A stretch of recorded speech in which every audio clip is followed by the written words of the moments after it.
मुख्यमंत्री योगी आदित्यनाथ आज अयोध्या दौरे पर हैं। यहां पर उन्होंने सबसे पहले हनुमानगढ़ी के दर्शन किए और फिर रामलला के दरबार में पहुंचकर हाजिरी लगाई। फिर उसके बाद मुख्यमंत्री योगी ने महाराजा पैलेस राज सदन में 2 दिनों तक चलने वाले साहित्य उत्सव टाइमलेस अयोध्या का शुभारंभ किया। यहां पर उनके साथ प्रभारी मंत्री सूर्य प्रताप शाही, प्रख्यात लोक गायिका मालिनी अवस्थी, संगीत अध्येता और आयोजक यतीन्द्र मिश्र मौजूद रहे। इस दौरान मुख्यमंत्री ने बड़ा बयान दिया। उन्होंने अपने संबोधन में कहा कि अयोध्या सप्तपुरियों में प्रथम नगरी है। मानव धर्म की शुरुआती भूमि अयोध्या है। जिसने राम पर लिखा वह महान रहा। मेरी 3 पीढ़ियां राम जन्मभूमि आंदोलन से जुड़ी रहीं। उन्होंने कहा 2017 में अयोध्या दीपोत्सव के आयोजन को आगे बढ़ाया। मेरे मन में अयोध्या को कैसे पहचान बने को लेकर द्वंद्व था। शासकीय व्यवस्था नौकरशाही में झगड़ा होता है।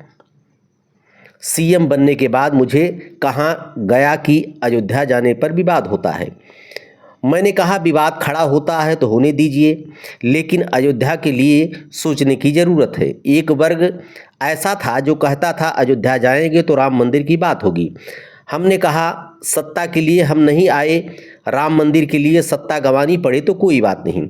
आज दीपोत्सव अयोध्या का पर्व बन गया है। अयोध्या में राम जन्मभूमि की आधारशिला रखने की शुरुआत थी।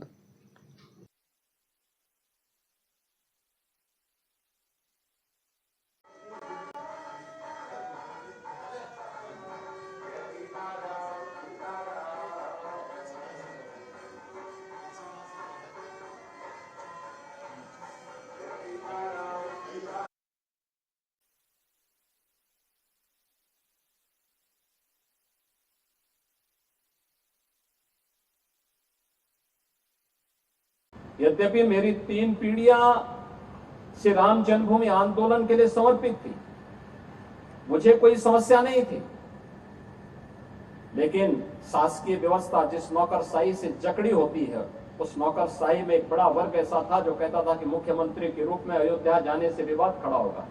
हमने कभी विवाद खड़ा होता तो होने दीजिए, लेकिन अयोध्या के बारे में कुछ सोचने की आवश्यकता है। फिर एक वर्ग ऐसा था जिसने कहा कि आप जाएंगे फिर राम मंदिर की बात होगी।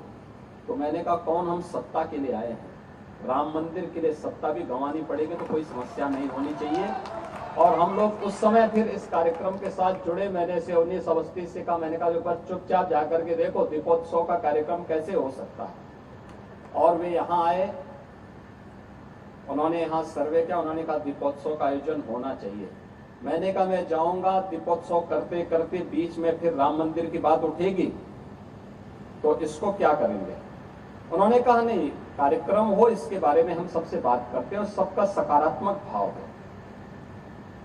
और आज आप देख रहे होंगे दीपावली के एक दिन पहले अयोध्या का दीपोत्सव अयोध्या का एक फेस्टिवल बन गया, एक पर्व बन गया है।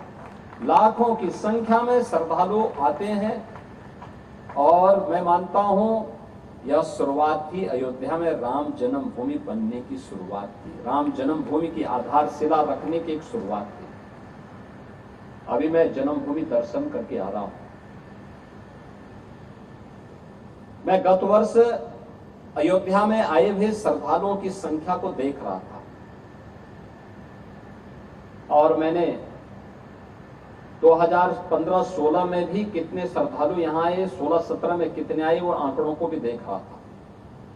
एक समय था जब पूरे वर्ष भर में केवल 2,34,000 श्रद्धालु यहाँ पर आए थे 16-17 में। और मैं गत वर्ष के आंकड़े देख रहा था। गत वर्ष अयोध्या धाम में श्रद्धालुओं की संख्या आई थी 16 करोड़।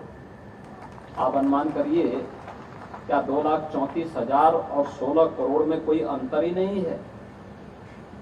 अभी आप देख रहे होंगे लाखों लोग अयोध्या में आज भी दर्शनार्थ आए थे। लोग चाहते थे, लेकिन लीडरशिप का अभाव था, लोग उसको आगे नहीं बढ़ने देना चाहते थे, सही जानकारी और सही तथ्यों को सामने नहीं आने देना चाहते थे। लेकिन हम सब आभारी हैं प्रधानमंत्री मोदी जी के, जिन्होंने विरासत और विकास को एक साथ जोड़ करके भारत की परंपरा को उस गौरव के साथ आगे बढ़ने के लिए प्रेरित किया।